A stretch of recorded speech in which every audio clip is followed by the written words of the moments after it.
Hi everyone, today we will talk about how to fix or how to solve Twitter sensitive content.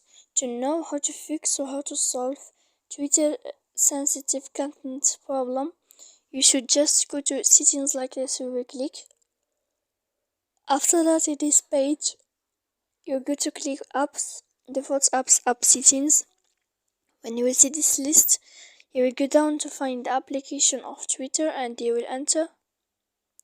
Then in this page, you will go to click for stop. When you will end this, you will enter to storage.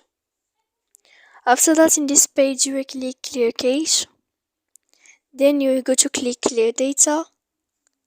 And after all that, when you will end this, you can turn off your phone. So please don't forget to support us by like and subscribe. See you next time in another video.